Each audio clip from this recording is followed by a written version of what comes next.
بسم الله الرحمن الرحيم. اللهم إني أسألك علما نافعا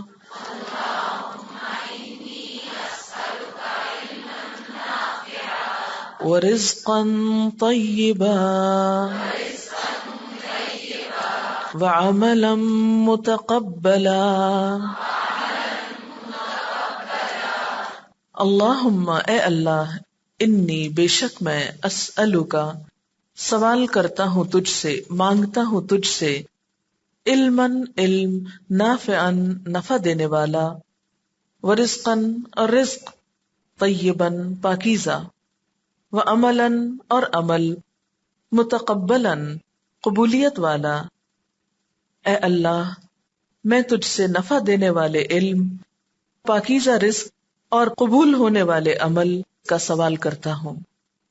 ہم علم کی دعا مانگ رہے ہیں کہ کون سا علم جو ہمیں فائدہ دے، علماً نافعا، فائدہ دینے والا علم. اب دیکھیں کہ علم کے لیے انسان کو بہت محنت کرنی پڑتی ہے، بہت کوشش کرنا پڑتی ہے.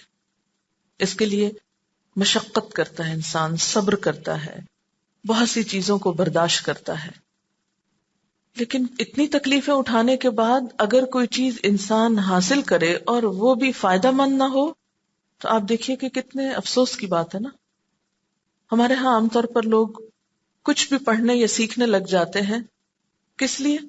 بسا اوقات صرف اس لیے کہ زمانے میں اس کی یا لوگوں میں اس کی بہت مانگ ہے یا ویلیو ہے. اس ڈگری کے حاصل کرنے والے کو بہت عزت ملتی ہے، فلاں ڈگری کو حاصل کرنے سے بہت اچھی جاب مل جاتی ہے، دنیا کا کچھ فائدہ ہو جاتا ہے. عموماً جب ہم کوئی بھی علم حاصل کرتے ہیں تو کیا سوچ کر حاصل کرتے ہیں؟ صرف دنیا کا فائدہ دیکھتے ہیں، اچھی جاب مل جائے گی، لوگوں میں ایک شان و شوکت ہو جائے گی، دوسروں کو فائدہ پہنچا سکیں گی. اپنی سیلف سیٹسفیکشن کے لیے بسا اوقات کرتے ہیں، چاہے کوئی ویلیو ہو یا نہ ہو، ہمیں شوق ہوتا ہے کچھ چیز سیکھنے کا یا پڑھنے کا. ہم میں سے بہت کم لوگ یہ سوچتے ہیں علم حاصل کرتے وقت کہ اس کا استعمال کیا ہوگا، اس کا فائدہ کیا ہوگا، میری ذات کو یا دوسرے لوگوں کو. بسا اوقات ہم صرف دوسروں کی دیکھا دیکھی کچھ سیکھنے لگ جاتے ہیں اور عملی زندگی میں اس سے ہمیں کوئی بھی فائدہ نہیں ہوتا. بہت سے لوگوں کو دیکھا گیا ہے کہ وہ میڈیکل کے 4-5 سال دن رات محنت کر کے پڑھتے ہیں، ڈگری حاصل کرتے ہیں، لیکن جب پڑھ چکتے ہیں ان کے نام کے ساتھ ڈاکٹر تو لگ جاتا ہے مگر زندگی بھر پریکٹس نہیں کرتے، کبھی وہ کسی کو کچھ بھی فائدہ نہیں پہنچاتے. بعض لڑکیاں صرف اس لیے علم حاصل کرتی ہیں کہ ان کو اچھا رشتہ مل جائے، ان کی شادی اچھی جگہ ہو جائے، اور وہ وقت پاس کرنے کے لیے کوئی بڑی سی ڈگری میں داخلہ لے لیتی ہیں، اور جو ہی شادی ہوتی ہے تو وہ سب آدھے میں چھوڑ دیتی، کیونکہ گویا مقصد شادی تھا وہ پورا ہو گیا، بس ختم، اور پڑھنا کس نے. تو آپ دیکھیں کہ اس پڑھنے میں جتنا پیسہ لگا، جتنا وقت لگا، جو ایفرٹ لگی، وہ سب کہاں گئی؟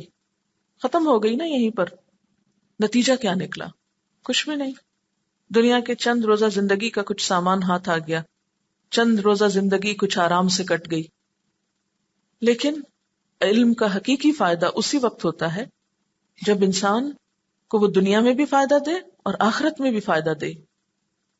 خواہ ہم دنیا کا علم ہی حاصل کریں، کوئی بھی ڈگری حاصل کریں، لیکن ہماری نیت میں یہ بات ضرور رہنی چاہیے کہ اس سے ہم انسانیت کی خدمت کریں گے، اس سے ہم دوسروں کو فائدہ پہنچائیں گے. وَمِمَّا رَزَقْنَاهُمْ يُنْفِقُونَ.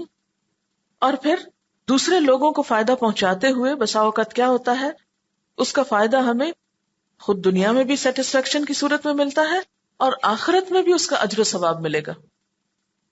جب ہم دوسروں کا بھلا کریں گے، خواہ ہم دوسروں کی دنیا ہی کیوں نہیں سنواریں گے، ان کی مدد کریں گے تو اللہ تعالی ہماری مدد کرے گا. کیونکہ حدیث پاک میں آتا ہے نا کہ جو شخص اپنے بھائی کی مدد میں ہوتا ہے اللہ تعالیٰ اس کی مدد میں لگ جاتا ہے. تو دنیا کا علم بیکار نہیں. ایسا نہیں کہ اسلام اسے کنڈیم کرتا ہے کہ وہ نہ سیکھو لیکن مقصد کے ساتھ، اسے کام میں لانے کے لیے، ضائع کرنے کے لیے نہیں. تو یہاں پر کیا دعا مانگائی گئی کہ اللہ ہم تجھ سے علم کا سوال کرتے ہیں، لیکن کیسے علم کا جو ہم کو فائدہ دے. اچھا، دین کا علم بھی اگر ہماری نیت اچھی نہیں اور ہم اس پر عمل نہیں کرتے تو کیا ہو جاتا ہے؟ وہ فائدہ مند نہیں ہوتا، وہ الٹا نقصان دہ ہو جاتا ہے. کہتے ہیں جس نے علم حاصل کیا اور عمل نہ کیا اس کے لیے ایک ہلاکت ہے اور جاہل کے لیے 2 ہلاکتیں ہیں. پھر ورزقاً طیباً اور پاکیزہ رزق. اچھا، علم کے ساتھ پاکیزہ رزق کی بات کیوں کی گئی ہے؟ کیونکہ انسان کے اخلاق، کردار، اس کے بہت سی چیزوں پر اس کا رزق جو ہے وہ اثر انداز ہوتا ہے. رزق حرام ہو تو دعا قبول نہیں ہوتی، رزق حرام ہو تو انسان کی عبادت قبول نہیں ہوتی، رزق حرام ہو تو انسان کے اخلاق اور عادات پہ اثر پڑتا ہے اور وہ ایک رکاوٹ بنتا ہے اچھے علم کے حاصل کرنے میں. تو اس لیے پاکیزہ اچھے رزق کی بھی دعا کرنی چاہیے. اور پھر سوال کیا جا رہا ہے رزق کا بھی، یعنی صرف علم کا نہیں، رزق کا بھی سوال کیا جا رہا ہے ساتھ ہی. ٹھیک ہے، کیونکہ اگر کھانے پینے کو کچھ ہوگا تو تبھی پڑھ سکیں گے نا. علم حاصل نہیں ہو سکتا نا جب تک پیٹ میں کچھ ہو نا. اسی لیے اگر آپ بغیر ناشتے کے آئیں گے تو کیا ہوگا؟ آپ کی پوری طرح کنسنٹریشن نہیں ہوگی، آپ کا شوگر لیول لو ہو رہا ہوگا، پھر آپ کو نیند آئے گی، پھر غنودگی ہوگی، پھر بیچ بیچ میں سو جائیں گے اور یہاں بیٹھ کے بھی وقت گوائیں گے. تو رزق کا بھی سوال ہے. پھر وَعَمَلًا مُتَقَبَّلًا، اللہ ایسے عمل کی توفیق دے جو قبول ہو جائے. ہم سب ایک عمل کر رہے ہیں نا، علم حاصل کرنا کیا ہے؟ ایک عمل ہے. تو دعا یہ مانگیں گے ہم کہ اللہ تعالیٰ ہمارا یہ عمل آپ کو قبول ہو جائے، آپ کو پسند آ جائے، عملاً متقبلاً ہو جائے. ہم جتنی بھی بھاگ دوڑ کر لیں، جتنی بھی محنت کر لیں، جتنے بھی نمبر لے لیں، اگر اللہ تعالیٰ نے قبول نہ کی ہماری یہ کوشش تو کیا فائدہ؟ کچھ فائدہ نہیں. علم کا سوال ہے جو فائدہ مند ہو، رزق کا سوال ہے جو پاکیزہ ہو، عمل کا سوال ہے جو قبولیت والا ہو. صرف علم، عمل اور رزق کی بات نہیں ہے بلکہ ان تینوں کے ساتھ اچھائی کی بات ہے.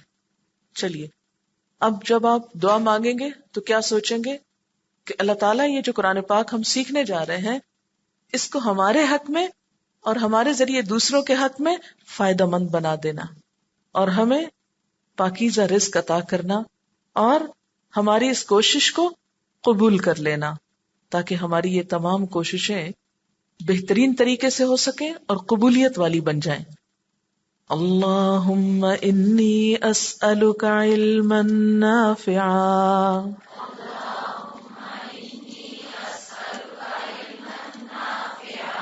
وعملا متقبلا